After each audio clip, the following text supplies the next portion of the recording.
Hello, I'm Dr. Chris, and welcome to I'm Listening, Stay Connected. I'm Listening is a 24/7, 365 initiative to help do our part to end the stigma around talking about mental health. We've got a great show planned for you. We have Megan Holbrook, infectious disease epidemiologist, talking about what's going on currently in the medical field as well as the pandemic. And then we'll be joined later in the show by Jake Shears from the Scissor Sisters to again help us destigmatize mental health and just getting the conversation going, because now more than ever, it's imperative that we are really centering our mental health. And one of the most powerful ways we can do that is by talking about what's going on with us. So that's going to be the focus of tonight's show. I want to start off, though, by reminding everyone the importance of social distancing. I'm still watching the news and seeing a lot of local governments that are still allowing a lot of larger party congregating. And so I want to remind us that it's upon us to think a little bit larger than just what's impacting us directly. We used to think that the high-risk individuals were those of an older age and also that had respiratory issues, but we're now seeing studies coming out that are actually broadening the breadth of those that are at high risk, including many individuals in their 20s. So again, it's imperative that we're focusing on keeping social distance and self-isolation as a center point for what's going on currently in our lives. For those that want to join the conversation, you can send your tweet questions at #I'mListening, and we'll be answering those throughout the show, as well as taking some of your calls. I also want to talk for a minute about boundaries. There's a lot of people posting images and videos that are focusing on physical care, right? The workouts, but any discussion about health that doesn't also include mental health is an incomplete definition. Now, a lot of us are trapped home. We're trying to keep our work life going, our family life, and also working on our own mental health and functioning. So I want to remind us that we want to take a break from some of the work. It's okay now to flip your phone over, put it on silent, and check in with the amount of hours that we're putting into work. We don't necessarily have to be readily available around the clock. Again, we're experiencing a collective trauma. And the way that we can mitigate it being an ongoing impact is by taking time to have breaks, by taking time to sit in some stillness, and again, focusing on self-care. And remember, self-care are all the things you do that have no productivity tied to them.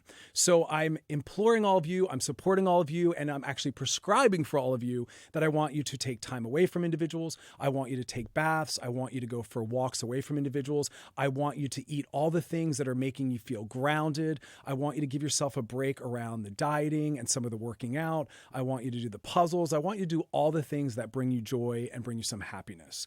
Now more than ever, we have to do that because, again, we're all suffering a small-scale trauma, and what we really want to do is prevent it from being a larger problem. Please reach out to your therapist, engage your support systems, but again, more importantly, destigmatizing mental health means talking about things. So please work on developing the intimacy and the confidence that comes from talking to those around you about how you're feeling mentally, because what that also does is gives them permission and confidence to do so back. So right now, we're going to be talking with Megan Holbrook, infectious disease epidemiologist. Welcome to the show, Megan. How are you? Hi, I'm fine. Thanks for having me. Absolutely. So let's jump right in. What can you give us in terms of an update around what's going on right now in the medical industry as well as the pandemic? Well, right now in the US, it's a really critical time for the coronavirus spread. And I think we're going to see a big uptick in cases in cities where there already are cases and in new cities where there maybe haven't been cases yet. And so with regards to mental health, I think just preparing yourself to see cases grow, not necessarily watching the ticker as it increases, and just know it's going to spread because, as we know, we're sort of on a 14-day lag due to the incubation period. And just continuing social distancing practices to help mitigate the future, right? What we do today impacts our 2-week period forward. And in the medical realm, right now, there's 5 randomized controlled trials happening on the drug remdesivir. There's some others happening on another drug, chloroquine. And right now, it's just the science is ongoing, but most of the medical realm is around mitigating and treating patients. Yeah, and epidemiology is, one of the most powerful, important benchmarks of public health. And so I'm appreciative for everything that you all are doing. It has to frustrate you as much as it does for me to see people that are still socializing, especially when we look at the spring break pictures and all of that. Yeah, it's definitely frustrating. I think you have to take mass action with a pandemic. There's no way to really tackle it other than to just do it all together at once. And I think it's a failure of community and a failure of messaging that we haven't, as a nation, been able to do something together to fight this. And the people who are going to suffer most are the people who are most at risk. It's not necessarily the individuals who are going outside. Yeah, it's disappointing because I'm looking at some of the local governments that still haven't necessarily stepped in to impose some of this. And I think one of the fears that I had, and I'm seeing some people start to talk about this, is that there's a lot of people that have spiked anxiety around this and are constantly tracking all the updated news. But then there's the other sector, which is the individuals where this is something that's not taken seriously, or it's kind of becoming normalized. Yeah. And so they don't have the necessary anxiety to be taking the precautions we're talking about. Yes? Yes, exactly. You want to have the right amount of anxiety. And that's what I'm trying to instill. And that's why I'm trying to walk the line of, using my social media to both make people laugh and bring some levity, but also like drive home that like the numbers are spiking. I mean, I was just looking at some of the stats today that was talking about the length of time that the virus can live on different surfaces. And it was saying, and weigh in on this, please, that possibly in the air for up to 3 hours. Yeah, so there's been a lot of studies, and I'm at UCLA, and there was a study by Dr. Jamie Lloyd-Smith that was done recently that caused a big stir about whether it can live on surfaces for, I read it was 14 hours or was it, 3 days. And I think the way that the studies are constructed really plays a role in the results that we see. And I think you could really focus on windows and time windows and lengths of duration, but I think from a scientific perspective that's really interesting, but from an individual kind of regular person perspective, it doesn't, I don't think, serve much of a purpose.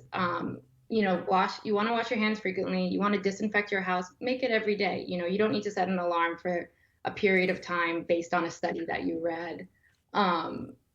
We could talk about the virology, if we wanted to, but I don't think that's necessarily a good thing for everyone to be focusing on. But yeah, I heard that was a study in China that I read about that it can travel more than 6 feet. It was 14 feet, but there's obviously limitations in how that study was created. So during a pandemic, we can't replicate true research, specifications, right? We're doing the best we can in kind of a emergency situation, with the exception of a randomized controlled trial. So a lot of these studies have big caveats, come with a lot of asterisks. And so, you want to take everything now with a grain of salt and wait for the science. That's right. Hold it loosely and consider the source. Megan, we have some tweets that I'd like you to answer with me. One of the tweets that came in, and for those that are just joining us, if you want to join the conversation or send in a question, you can do so at #I'mListening. And right now we're talking with Megan Holbrook, infectious disease epidemiologist. Megan, one of the tweets that came in says, how long are we going to be quarantined for realistically? Is this something that could last a month or more? Yeah, so first thing I want to state is that I want to get the language right. Quarantine is maybe a word you should use if you're sick and you really need to be stringent about your separation from other people. Maybe you need to be in another room in your house, away from your family members. What most of us are doing, I would consider social isolation. It's not mandated by a government per se, right, that we stay in the bounds of a space. So, but to be socially isolated, I've been telling my friends and family to mentally prepare for 6 to 8 of those, the way we are now. Everything, it depends, right? The more we flatten the curve, the better we do for our community, but the longer we extend it, right? Because the curve, we're extending it outwards like this. But I'm ready to do this for 6 weeks. Have come up with systems that I feel like I can live with for that amount of time. And, as things go on, you'll have to revisit it. But for now, that would be my guess. Okay, beautiful. We have another tweet. This tweet came in and asks, I'm really worried that COVID-19 could spread through the water systems. Is that possible? Should I only be drinking bottled water? Could it be in the water that we use for washing our hands or showering? So, interesting question. With SARS, which is another coronavirus of pandemic potential, it's called fecal oral transmission, which is kind of what you get if you get salmonella from not washing your hands correctly. And there was transmission that way, but there has not been evidence of fecal oral transmission that could be through a water or food for the COVID-19. So I would say right now, not necessary. Okay, beautiful. And we have one final tweet for you, Megan. Should I be cleaning all the packaging of my groceries? Can the virus spread to me easily if I don't sanitize anything that may have come in contact with the virus? So great question. I've been talking a lot about this with my family, especially from boxes. If you're ordering from Amazon, a study came out about cardboard versus tabletops, etc. There is a possibility that if you were in the store and someone coughed on their hand and then touched a can and you shortly after grab that can, that could be a transmission vector. So, if it's no skin off your back, wipe down the stuff you get from the store, wash your fruits and vegetables. But the primary mode of transmission is coughing, is aerosolized droplets, and it's happening between close household contacts. So, it is a possibility scientifically, but it is not how the most of the transmission is happening. Beautiful. Megan Holbrook, thank you so much for your time. Of course. Thanks for having me. Have a beautiful night. So again, you're watching I'm Listening, Stay Connected. I'm Listening is a 24/7, 365 initiative that sets to end the stigma of talking about mental health. If you have a question for tonight's show, you can send it to us by tweeting it at hashtag I'm Listening. And again, we're doing this because we want everyone to know that there's a place where they have resources. We want everyone to have access to information and facts. But more importantly, we want everyone to know that we're here and we're listening. Because again, we're all going through personal as well as a collective trauma. And the way we're going to get through this is through connecting to each other, but also through talking about our mental health. And so we're trying to really get those conversations going and keeping people really confident. So I have a tweet. This tweet says, "It seems like I can't go 10 minutes without seeing coronavirus stuff, which is really taking a toll on my anxiety. How can I unplug from everything on the news and social media when I'm at home and social media keeps me entertained?" I definitely empathize with that. I myself have really, again, focused on my own self-care and mental well-being, which means I need a break, as well as you and many others, from constantly engaging this topic. Now, again, we really want to understand what's going on. So there's room for us a couple times throughout the day. I've told patients that I'm working with that have asked me that question, check the news in the morning, afternoon, and at night. You can have 3 benchmarks when you're checking it. Otherwise, I want you to stay away from engaging it. I also want you to feel confident setting boundaries around some of the conversations. Don't let your friends and family pull you into an anxiety spiral. Because remember, we're internalizing all this in our psyches and also our nervous system. And it's imperative to take time away to soothe and cool ourselves. So it's going to be about really setting those boundaries, as well as starting your day, not immediately looking at your phone. Take a pause on that. Wake up, get showered, make your coffee, eat your breakfast, and really start your day with a foundation of being kind of settled and soothed. We have a phone call. We have Nicole from New York City. Nicole, you're on I'm Listening, Stay Connected. What's your question? Hi, Dr. Chris. I was calling because, with all the food that we've stocked up on and all the different kind of snack items that I don't normally have in the house, I feel like I've been snacking a lot and eating things that I wouldn't normally eat. And I was just kind of curious about what are the best ways to go about stocking up on the things we need while also not stress eating kettle corn or mini muffins or something like that. Oh, you say mini muffins. I feel personally attacked. That's what I've been going for. It's a powerful question. I'm glad you're asking this because I think it's going to be both at the same time where on one hand, it's really imperative that we're paying attention to our physical health and our immune functioning. So we do want to eat nutrient dense foods that are going to really boost us. But now is also the time again to really consider mental health, which means letting yourself be a little more lax with some of the boundaries you hold and also knowing that we do need coping mechanisms.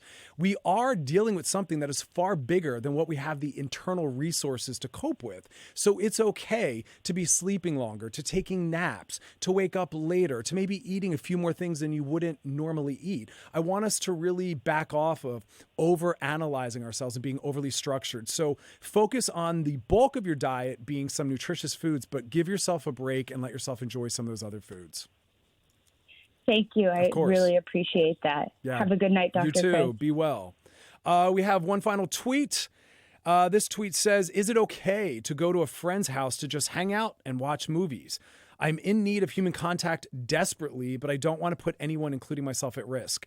I love this question. No. It is absolutely not okay to go to your friend's house. And I'm watching people doing that. And I understand where we're creating these false constructs around safety. You know, my friend hasn't really been going out much. I'll sit across the room. But again, remember, as we were talking with Megan Halbrook about, the infectious disease epidemiologist, you know, the virus can live on surfaces.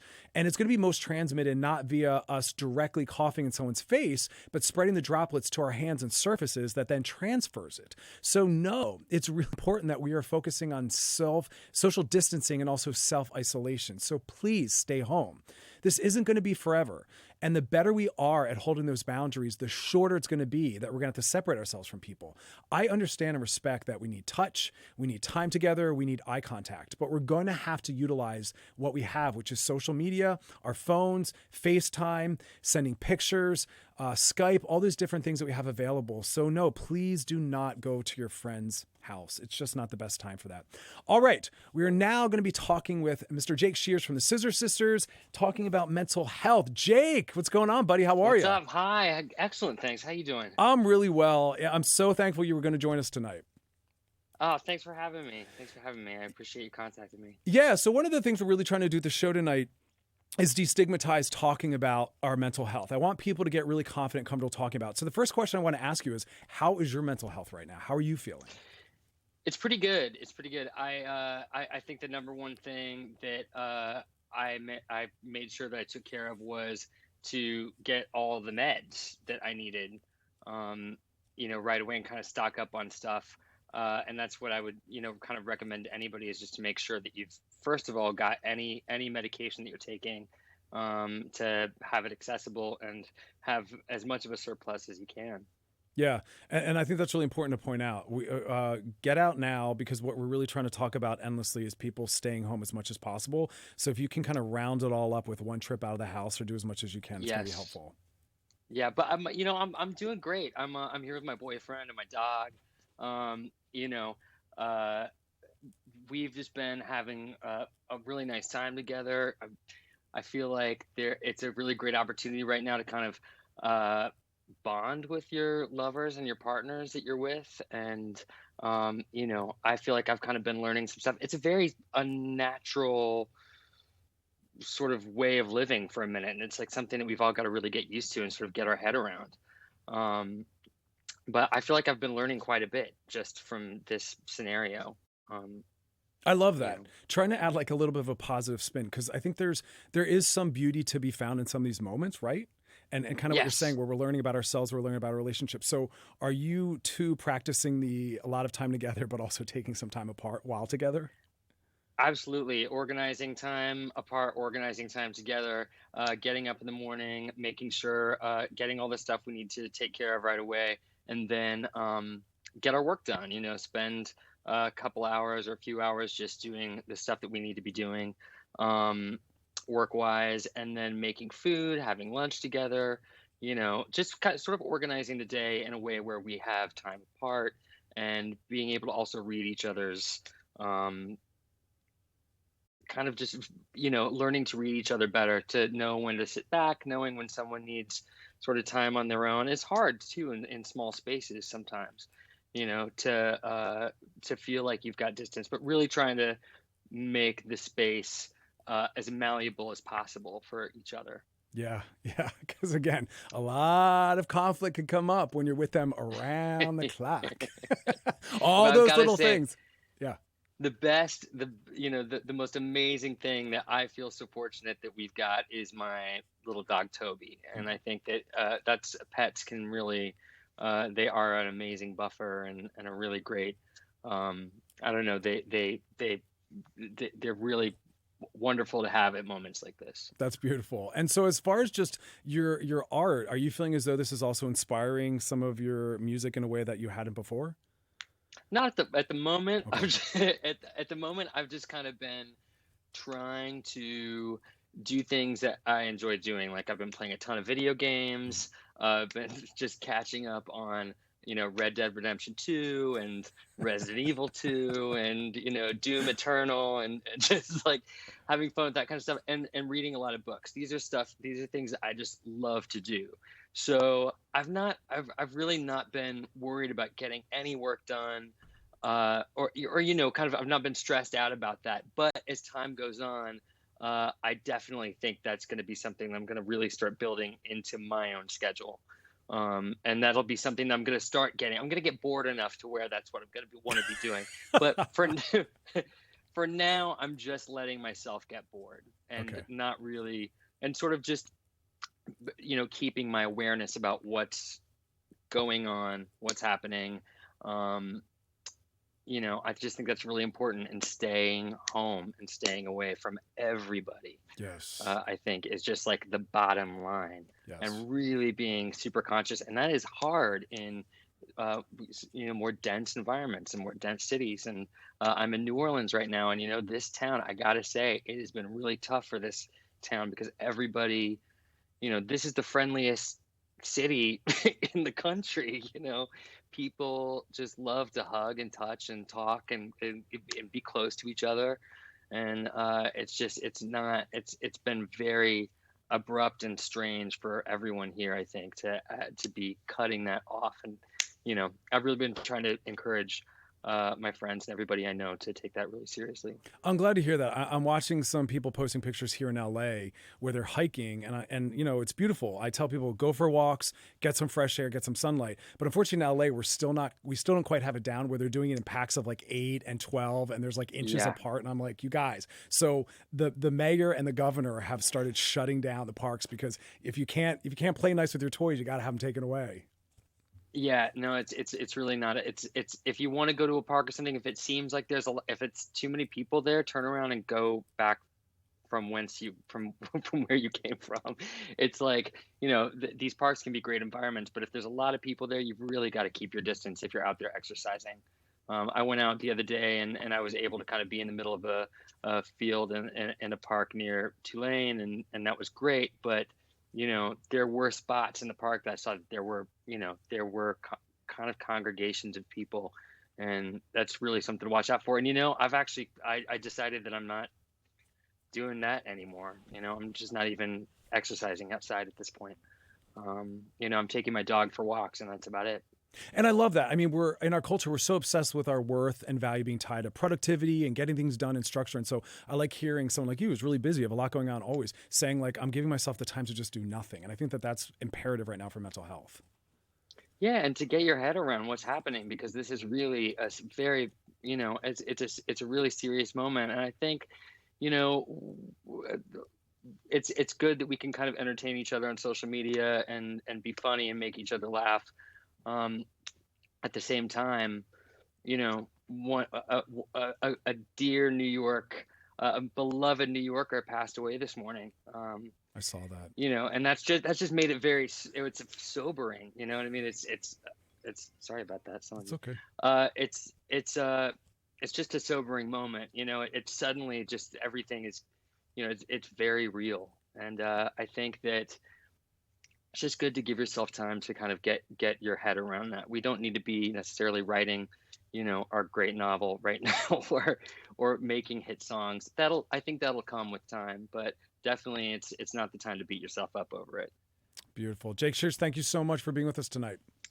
Thanks for having me. I really appreciate it. And just tons of love out to everybody and to you, and just like everybody stay safe, and just sending my thoughts and love out to everybody. Beautiful. Have a great night, Jake. Thank you. All right.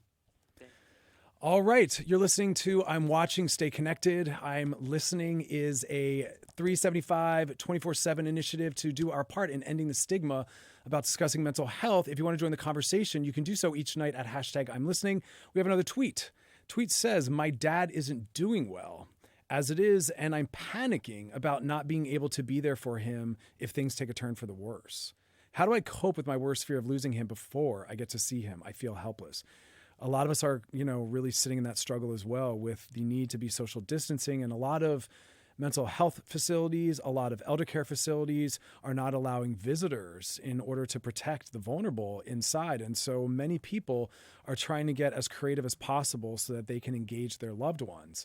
So a lot of us are going through the same thing. And again, all I can advocate for is honoring the need for the distance right now, because again, without us all being tested, we're not quite aware as to who's a carrier and who's not, especially with the onset of some of the symptomology that lets us know we're positive. So again, you have to just send love from afar and know that we're all doing the best we can, but hang in there. We got a call from Keith from Los Angeles. Keith, you're on I'm Listening, Stay Connected. How are you? I'm good. Thank you, Dr. Chris. Of course. I'm not sure this might kind of sound perfectly with what you were just talking about, but I find myself getting angrier every day. And in fact, it's not my style to be that way, but I want to go out and exercise, right? Who doesn't? And for the last couple of days, when I go to a certain hiking park, I see nobody's getting it, to the point now where, I don't feel safe. And in fact, yesterday I had to stop myself. One, I was going to be embarrassed, but two, I thought it just wasn't cool. But I wanted to yell at people and say, what don't you get? And anyway, but I just find myself feeling very frustrated that I don't feel like I can go do what I want to do because people aren't getting it. And so I don't know what you can suggest, but yeah, I think it's a collective frustration. And I love your question, because I have two pieces I want you to hold. On one hand, I think it's important that we do keep communicating with our friends and our loved ones and reminding them to please stay home. But also, again, we want to focus on our own mental health, and you constantly letting yourself getting activated and angry isn't going to really help you right now, because we're trying to stay grounded and compassionate and really focus on soothing our nervous systems. So I would say back off of trying to please other people, really, really advocate for those in your life to stay home. And, again, the local government and the federal government is hopefully starting to set the needed boundaries around that. But to those that are listening, stay home, because those big numbers is not going to help flatten the curve. But can I want to still go out and exercise, but what do I do if other people aren't doing it? I mean, do I just stay home? No, and that's interesting as well. I want everyone to get some fresh air and some sunlight. We have to move our bodies. It's physical health. It's also mental health. The two of them, the mind, body, deeply connected. So go for walks, but you want to go for walks in isolative areas. So right now it might not be safe to go to those areas that have high numbers of people, like some of these popular hiking spots, but you can find secluded side streets. And those are the places you want to do the walking, because you want to protect yourself and other people. Okay, thank you. Have a great night. Thank you so much. You are watching I'm Listening, Stay Connected, and we're here because we want you both to know that there are facts and figures out there. We also want you to know that mental health is imperative, that you focus on it right now, but also we want you to know that we're here and we're listening. We have a final tweet. The tweet asks, I'm not getting the same sort of connection from online group AA meetings as I do in person. It means a lot to see the people from my group every week. So I wanted to know how I can fill the missing component differently. Right now, we do want to be paying attention to some of our, addictive, compulsive components. Recovery is going to be something that you do have to focus on. And not everyone's going to have access to their real-time, face-to-face support networks and communities. And, again, the more we follow the rules and flatten the curve, the sooner you'll have access to those people.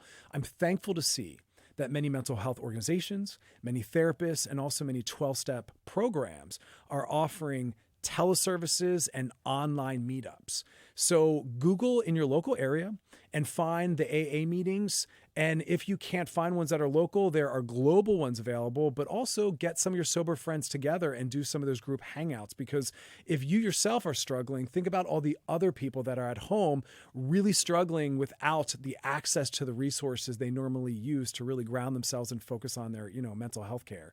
So you're not alone in that piece. And I want to remind everyone that we're trying to get the conversation going around mental health. I want people to take that risk and to be vulnerable and reach out to their loved ones and those around them to talk about what they're struggling with. That's what's going to really get us through this. We still don't know the length of time that we're going to have to do the self-isolation and the social distancing. And so, again, this is going to possibly be for more weeks and more months. And so really start to build in those daily benchmarks that help you focus on the self-care, but also, really maintaining and supporting your recovery, especially over the long haul.